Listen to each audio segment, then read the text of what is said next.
All right, hello, and my name is John Michael Collins. Thanks for tuning in to this week's episode.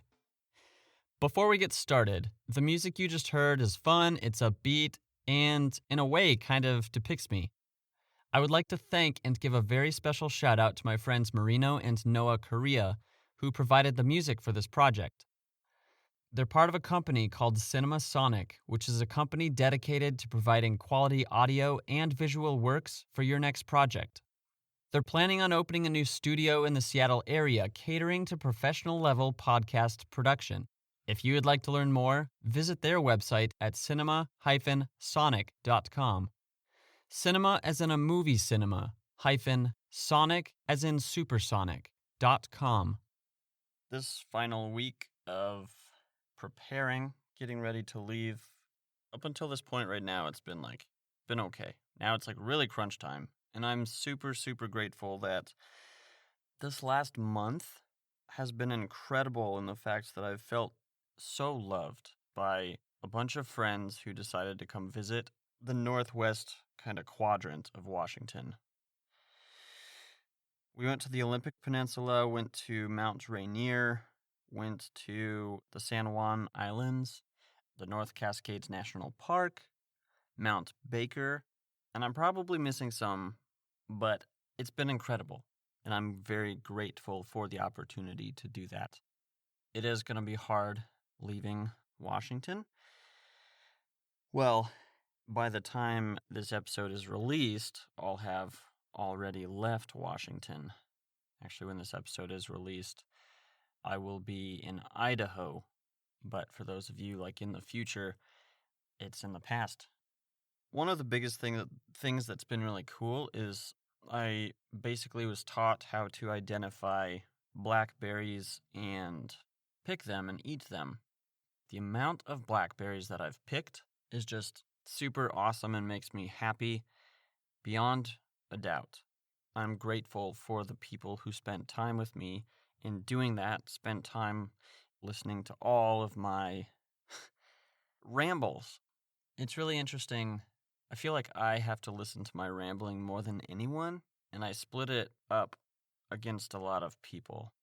I'm grateful for all of those people, all of you people who listen to me. And if you're tuning in right now, you're also listening to me, so I'm thankful for you.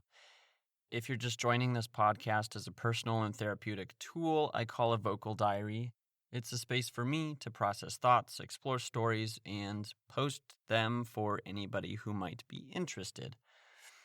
Hopefully inspiring someone. I am not doing this for any type of social gain or to be a better human. Like I've said before, I'm just doing it. Episodes 1 and 2 talk about who I am. If you get the chance, I invite you to please listen to those. Otherwise, this podcast diary thing doesn't really have any chronological order to it, other than I'm the only one who knows the chronological order. Well, you do too, because you see the topics that are listed. There's a hidden chronology to all the topics. A quick disclosure that going on tangents may or may not be involved. This show is conversationally true to how I speak. So without further ado, here we go. To when accidents do happen. Like most children getting in trouble, accidents happen. In one of my previous episodes, I talked about stabbing my friend in the thigh with a pencil. I wouldn't say that was an accident, but sometimes your anger just takes complete control and you do something that is... there's no justification for it. I'm not saying that was an accident because I chose to do that. But accidents in general, there have been a handful of accidents in my life. I actually hurt someone's feelings so bad that it even hurt me. Before I came to know the Lord, before I came to really become who I am now, those things would really drive me to, just be completely regretful and kind of, in a way, wish that I didn't live anymore, which is very, very depressing. I've fortunately never been in a car accident. Something is happening so quickly It's like you don't have time to make the correct decision, or maybe you do make the correct decision and someone else runs into you or something, and you did everything that you could. I've said this before and I'll say it again, don't beat yourself up, because beating yourself up doesn't help at all. One of my friends recently smashed his thumb, an inch of his thumb. Before he smashed his thumb, he was looking for something. He just got so frustrated, and I said, being frustrated, being mad at yourself isn't going to help this situation at all. And unfortunately, he smashed his thumb. Don't beat yourself up for accidents that happen. To win motor function matters. I've mentioned this briefly before. I had a stroke when I was between the ages of 3 and 4. Long story short, they had to remove part of my cerebellum, which the cerebellum is the part of your brain that controls motor function.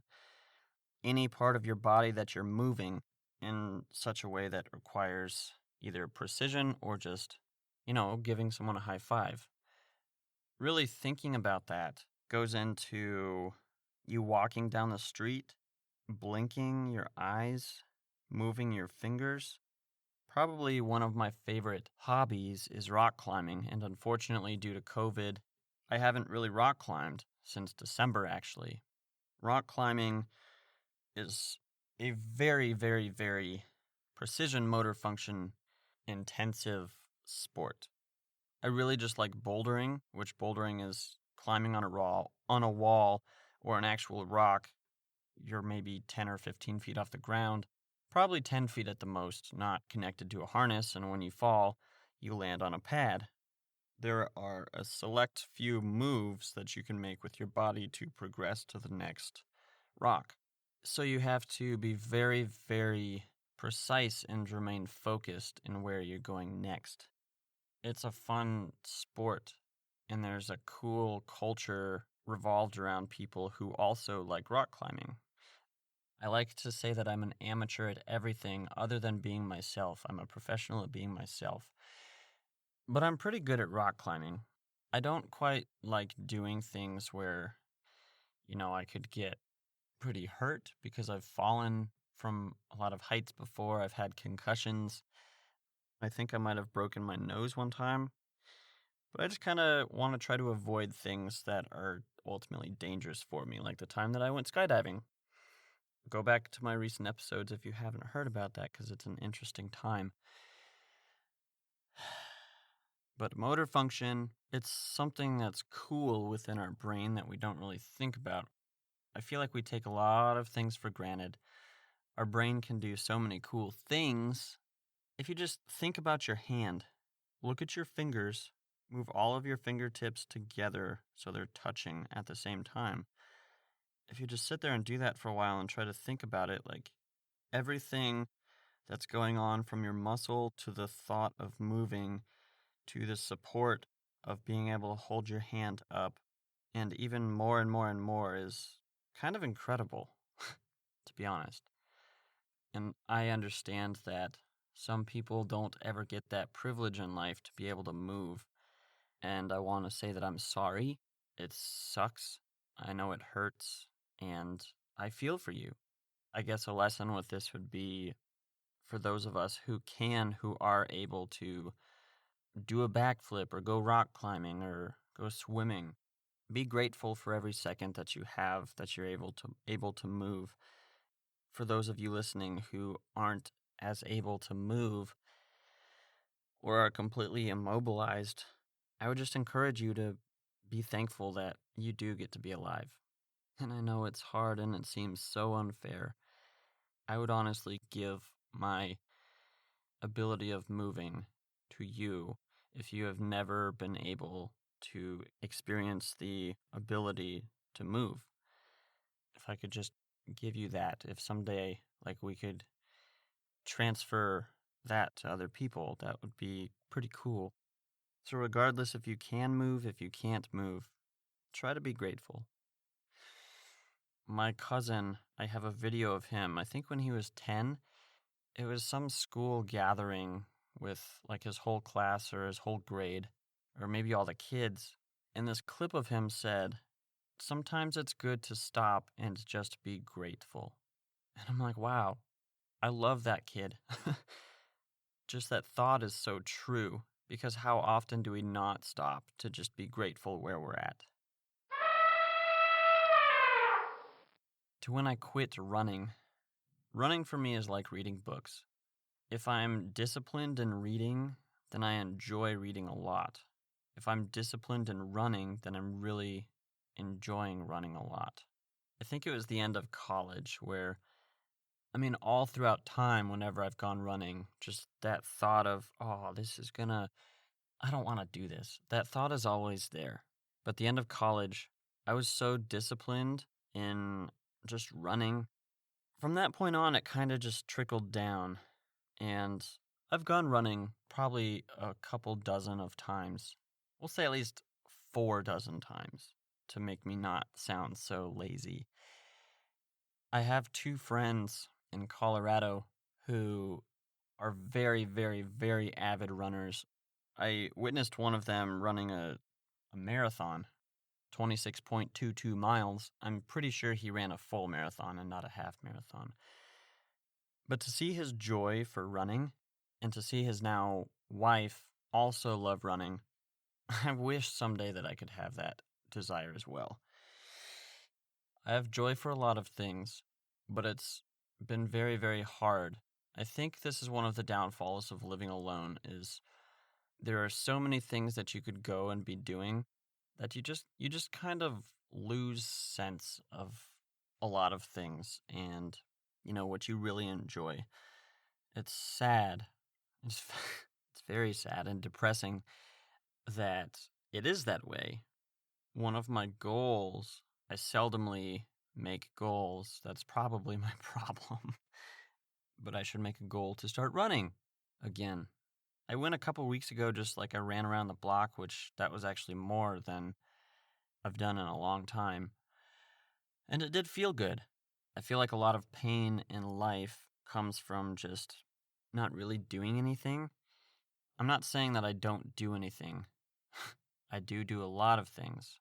I do a lot of things very well. My dad talked to me one time about priorities. He's probably said this multiple times. But I would say setting priorities, setting goals is actually, yeah, you could say you shouldn't be talking because you don't set goals, you don't set priorities. I do set goals, I do set priorities. They're a little different. And I hope to better them in my coming years. Because, people say, you're 27, you're young. I won't be young forever.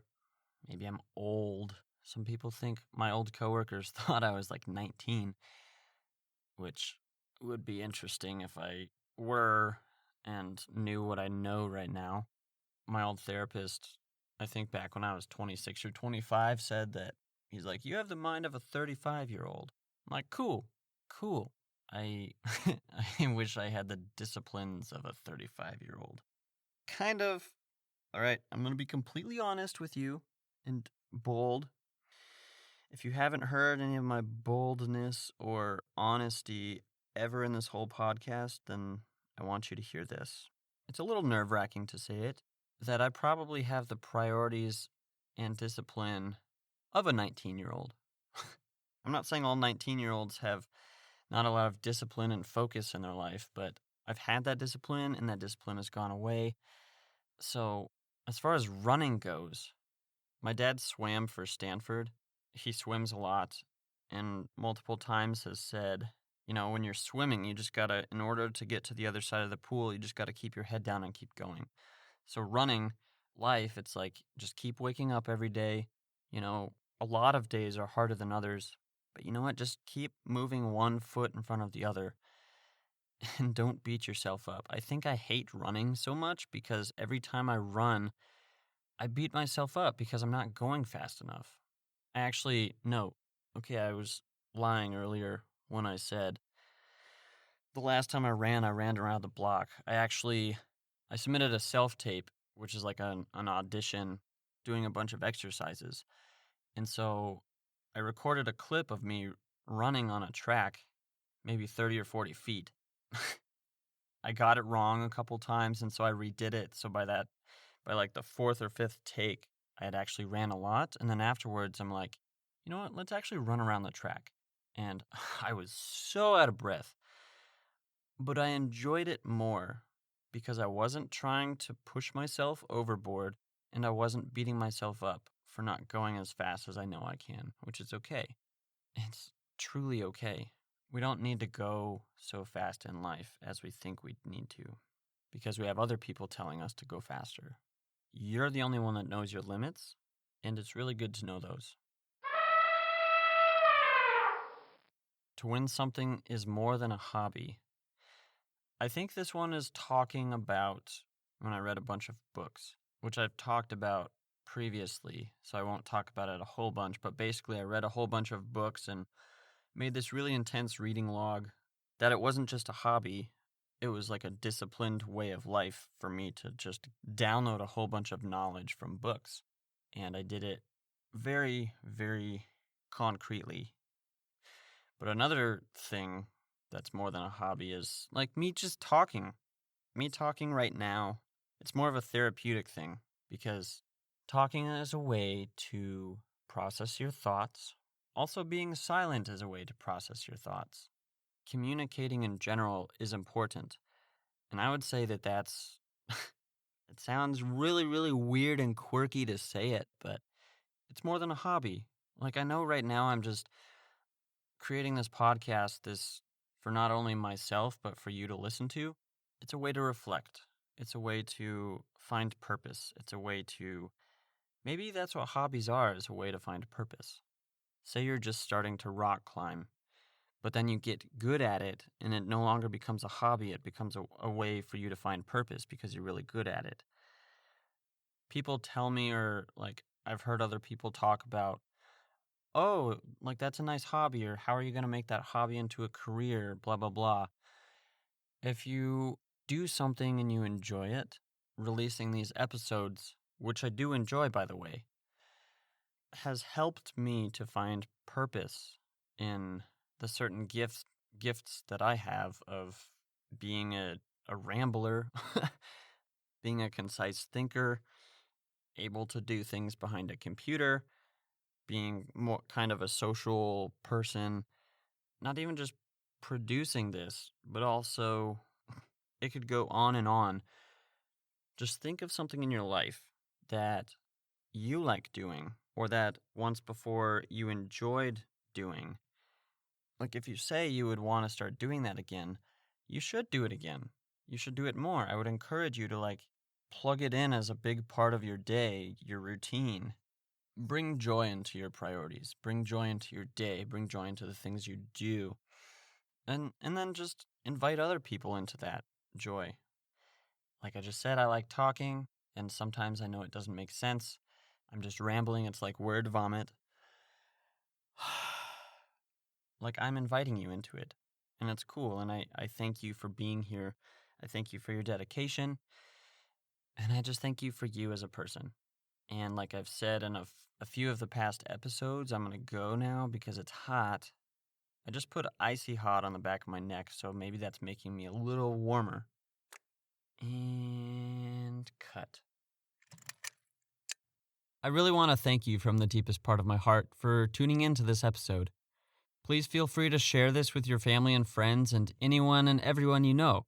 And also, if you don't mind, head over to my website, which acts as my creative portfolio, johnmichaelcollins.com.